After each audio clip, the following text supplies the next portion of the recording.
tarefa. Então, Jesus, em seus ensinamentos, advertiu sobre a necessidade de os discípulos serem exemplos, se tornarem líderes no sentido de inspirarem os homens a vivenciarem a sua doutrina.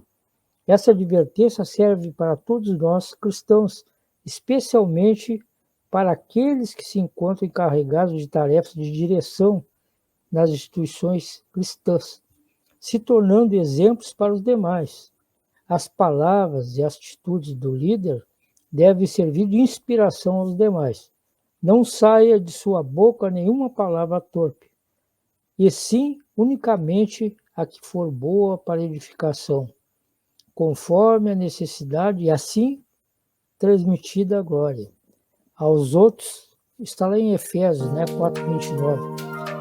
Se alguém fala de acordo com os oráculos, que está lá em Pedro, na primeira 4:11, torna-se pessoalmente padrão de boas obras. Lá em Tiago 2:7, porque eu vos dei o exemplo para que eu fiz, façais vós também. Jesus, João 13:15. Assim são alguns exemplos que eram usados entre os apóstolos, no trabalho deles, e eles se instruíam, e através desses estudos, eles iam colocando em prática. Então, daí a gente foi aperfeiçoando, foi se melhorando, foi se esclarecendo, fomos evoluindo, e hoje chegamos num patamar que estamos aí dentro já de uma transição planetária, com uma consciência mais desperta, não mais aquela consciência de sono. Já se sabe muita coisa, se aprendeu muita coisa. Nós sabemos que esse conhecimento é relativo, ainda limitado, pelo grau de depuração moral que estamos, pelo planeta que habitamos, pelas interferências do meio que nós estamos inseridos, mas nós já podemos sim nos capacitar através dos exemplos, da aplicação dos ensinos na nossa própria conduta, na limpeza interior que nós vamos fazendo através do nosso trabalho de reforma íntima, e nós vamos nos qualificando, nos melhorando cada vez mais, para quando as tarefas forem sendo apresentadas para nós tenhamos a capacidade de assumir, sem medo, sem nenhum preconceito, sem se sentir chefe de alguém, porque o Espiritismo não tem chefe. Todos dentro de uma casa espírita são voluntários e todos têm o mesmo peso. Desde lá da porta de entrada, da recepção, até a direção ou qualquer trabalhador que se apresente dentro da casa. Todos são importantes. Porque a casa, o padrão vibratório dessa casa, a firmeza desse padrão, a segurança psíquica do ambiente, depende de cada um dos seus trabalhadores. Casa mental, tipo de pensamento, tipo de palavras e ações, comportamentos, tudo isso tem que ser avaliado, e o líder tem que estar esperto para passar as informações corretas nas reciclagens, por exemplo, para que os irmãos vão se lapidando, vamos dizer assim, naqueles vícios que se apresentam onde tem muita gente, um grupo grande, por exemplo, E lá na nossa casa, por exemplo, entre estudantes e trabalhadores, na média tinha 1.000 e poucas pessoas, isso distribuído de domingo a domingo, os trabalhos. Então, assim, claro, depois da pandemia, diminuiu bastante, o pessoal.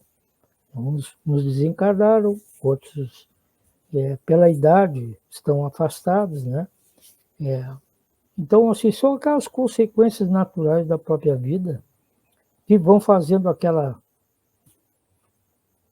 modificando e renovando, Então, nós temos que ter, no mínimo, dar exemplo para aqueles jovens, aqueles que estão chegando, aqueles que estão se evangelizando, estão se preparando para o futuro da própria causa e da casa,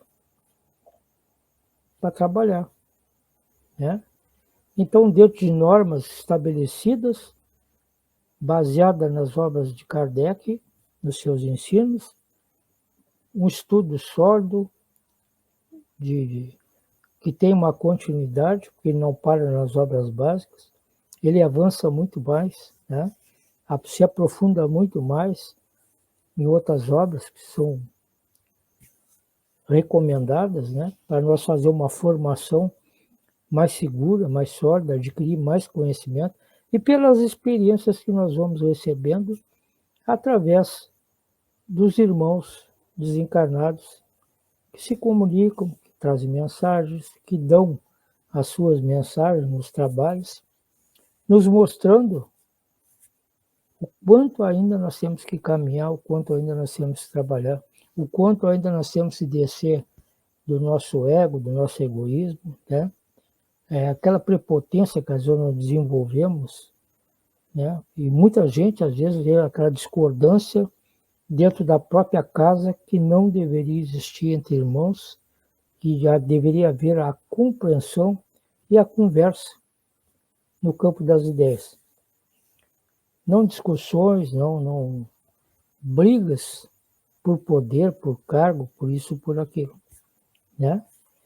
Então, assim, nós sabemos que tudo é passageiro nesta vida e que nós temos que ter uma consciência.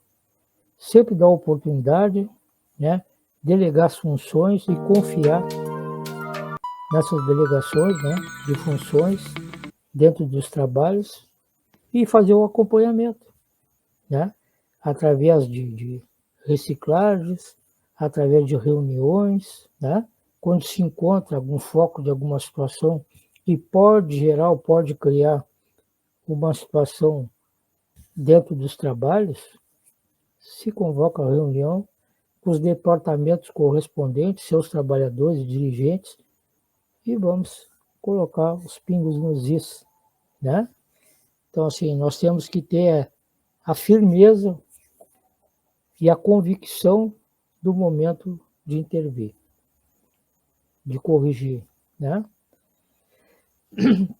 Então, esse é o trabalho de um líder, né? Dentro de uma casa espírita, né? Ele tem que estar bem respaldado no estudo, no conhecimento, né? Na vivência do conhecimento, na prática da justiça, amor e caridade, pelo menos se esforçar nesse sentido, né? Para que nós possamos estar unidos, como diz o nosso irmão Bezerra de Menezes, nós unidos, fortes, num feixe de varas, nós envergamos, mas não quebramos, não caímos. Então a união é importante. Quanto mais unidos, irmãos, no conhecimento, no esclarecimento e na fé, nós seremos fortes diante das vicissitudes do meio da vida, né? Das situações que se apresentem no dia a dia de uma casa espírita, né? Porque é uma grande família e nós sabemos que dentro das famílias tem aqueles que destoam, né? Por um motivo ou outro, por uma situação ou outra, e eles às vezes saem um pouco do que está estabelecido, né? De uma forma regimental, vamos dizer assim, é o que normatiza a conduta, né? E o encaminhamento das pessoas dentro de uma casa, dentro de um trabalho.